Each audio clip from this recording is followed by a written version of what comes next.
કામ કરતા રહે. 31મી ઉજવણીને લઈને વલસાડ જિલ્લા પોલીસ એલર્ટ મોડમાં છે. સરહદી વિસ્તારોમાં કડક ચેકિંગ. વલસાડ આવતીકાલે 31 ડિસેમ્બરની ઉજવણીને ધ્યાનમાં રાખીને વલસાડ જિલ્લા પોલીસે સંપૂર્ણ એલર્ટ મોડમાં આવી ગઈ છે. જિલ્લામાં અલગ અલગ સ્થળોએ ચેકપોસ્ટ ઊભી કરી વાહન ચાલકોની સઘન ચેકિંગ કાર્યવાહી હાથ ધરવામાં આવી છે. મહત્વનું છે કે વલસાડ જિલ્લો દમણ, સેલવાસ તથા મહારાષ્ટ્ર જેવી સરહદોથી ઘેરાયેલો હોવાથી અહીંથી મોટા પ્રમાણમાં દારૂ ગુજરાતમાં ઘુસાડવાની શક્યતા રહેતી હોય છે. આ દારૂની હેરાફેરી અટકાવવા અને બુટલેગરો પર લગામ કસવા માટે પોલીસ દ્વારા ખાસ વ્યવસ્થા ગોઠવવામાં આવી છે. પોલીસ દ્વારા દમણ અને સેલવાસ તરફથી આવતા વાહન ચાલકોની કડક તપાસ કરવામાં આવી રહી છે. સાથે ડ્રાઇવિંગ કરતા વ્યક્તિએ દારૂ પીધેલો છે કે નહીં તે અંગે બ્રેથ એનાલિઝર દ્વારા ચેકિંગ કરવામાં આવી રહ્યું છે. 31 ડિસેમ્બરની ઉજવણીમાં દરમિયાન કાયદો અને વ્યવસ્થા જળવાઈ રહે તે માટે વલસાડ જિલ્લા પોલીસ કડક કાર્યવાહીના મૂડમાં હોવાનું જાણવા મળી રહ્યું છે. અસામાજિક તત્વો સામે કડક પગલાં ભરવામાં આવશે તેવું પણ પોલીસ દ્વારા સ્પષ્ટ કરવામાં આવ્યું છે. આગામી 31મી ડિસેમ્બર અને નવ વર્ષની ઉજવણી પ્રસંગે વલસાડ જિલ્લાની અંદર કાયદો વ્યવસ્થાની પરિસ્થિતિ જળવાઈ રહે અને લોકો જે છે એ નવા વર્ષની ઉજવણીના આનંદના અતિરેકમાં દારૂનું વ્યસન કરી અને ડ્રિંક એન્ડ ડ્રાઈવના કેસ કરે જેના કારણે અકસ્માતનું પ્રમાણ જિલ્લામાં ખૂબ વધી જાય છે.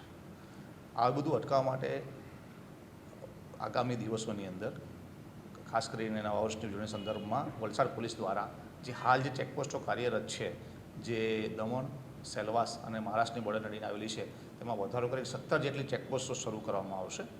આ ઉપરાંત અલગ અલગ પોલીસ સ્ટેશનની અંદર વાહન ચેકિંગના પોઈન્ટો ઊભા કરવામાં આવશે અને 24/7 વાહન ચેકિંગ ચાલુ રહેશે અને એ માટે કુલ 36 જેટલા વાહન ચેકિંગના પોઈન્ટ આપણે અલગ અલગ પોલીસ સ્ટેશનમાં ઊભા કરવામાં આવશે.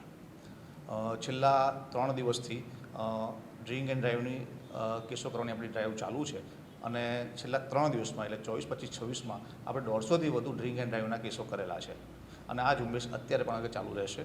ચાલુ માસની અંદર આપણે પ્રોહિબિશન પ્રવૃત્તિ પર અંકુશ લેવા માટે કે નવા વર્ષ ઉજવણી માટે જે આપણી બોર્ડરમાંથી દારૂ છે ગુજરાતમાં ન જાય એના માટે સતત એલર્ટ રહી અને ઝુંબેશ સ્વરૂપે કેસો કરવામાં આવ્યા છે અને કુલ 32 જેટલા આપણે કેસો કરી અને 1,91,000 1,91,00,000 જેટલો દારૂ અને 4 કરોડ જેટલો મુદ્દામાલ આપણે પકડેલ છે. આમ આપણે સતત જ કાર્યરત છે અને આગામી દિવસોની અંદર આ ડ્રાઈવને સઘન બનાવવામાં આવશે અને વધુમાં વધુ police force LCB, SOG, parole furlough અને તમામ પોલીસ સ્ટેશનની જે સ્ટાફ અને અન્ય ટીમો લાગી અને છેલ્લા 4 દિવસ જે બાકી છે આપણા નવા વર્ષ આપણું એ પ્રમાણે આને સખત રીતે અમલવારી કરવામાં આવશે અને આ પ્રવૃત્તિને અટકાવવામાં આવશે. ખાસ કરીને જિલ્લામાં મહેફિલો અને દારૂ પાર્ટીઓ બિલકુલ એના માટે LCB અને SOGને ખાસ સૂચના આપવામાં આવી છે કે જેની અંદર ફાર્મ હાઉસ ચેકિંગ થશે અને મહેફિલોનો કેસો કરવામાં. આ ઉપરાંત ડ્રોનનો પણ અમે ઉપયોગ કરવાના છે સર્વેલન્સની અંદર જેથી કરી કોઈ પણ આવી પ્રવૃત્તિ ચાલતી હોય તેનું આગોતરું માહિતી મેળવી શકાય. સર, દર વર્ષની જેમ આ વર્ષે જે દમણથી જે ગુજરાતમાં આવે છે, સેલવાસથી ગુજરાતમાં આવે છે 31ના દિવસે દારૂ પીને તેઓના માટે બિલકુલ મેં તમને વાત તો કરી ને કે અલગ અલગ 36 જેટલા વાહન ચેકિંગના પણ એના માટે જ ઊભા કરવામાં આવ્યા છે. એમ નહીં સર, એ તેઓને દારૂના કેસની ચકાસણી માટે હા બિલકુલ બ્રેથ એના જો જ્યારે દારૂના માણસ જ્યારે પીને આવે ત્યારે પ્રાઇમરી બ્રેથ એનાલાઇઝર અને ત્યારબાદ એનું મેડિકલ કરાવીને કેસ કરવામાં આવશે.